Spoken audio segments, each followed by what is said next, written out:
Connaissez-vous les cultures mineures? Les cultures sont dites mineures en dessous de 20 000 hectares en France. C'est le cas du pois chiche. Ces cultures mineures sont une des solutions pour diversifier nos paysages et améliorer la durabilité de notre agriculture.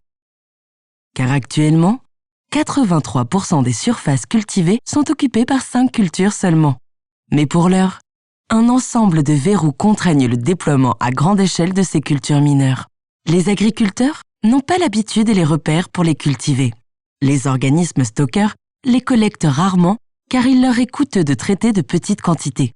Et les consommateurs n'ont pas l'habitude de les cuisiner et de les manger. La restauration collective et ses 3,5 milliards de repas par an, c'est un levier pour introduire des cultures mineures dans les champs et dans les assiettes. Mais pour que ça marche, il faut que ces cultures aient des intérêts agronomiques et environnementaux, sans générer trop de contraintes de travail pour les agriculteurs et les cuisiniers, et sans perturber la texture et le goût des plats pour les convives. Remplacer 30% de la farine de blé par de la farine de pois chiche bio, c'est favoriser une culture adaptée au changement climatique, qui ne nécessite ni engrais azotés ni pesticides. C'est aussi une façon d'augmenter les protéines végétales dans l'assiette.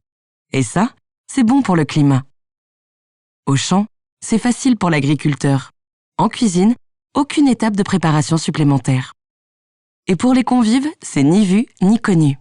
Suivant cette logique, avec une part de cake servie tous les 20 jours dans les cantines, c'est près de 900 hectares supplémentaires de pois chiches qui seraient nécessaires en France. Et en remplaçant systématiquement 30% de la farine de blé par de la farine de pois chiche dans les entrées, les plats et les desserts, c'est plus de 4000 hectares, soit 1/5 des surfaces actuelles.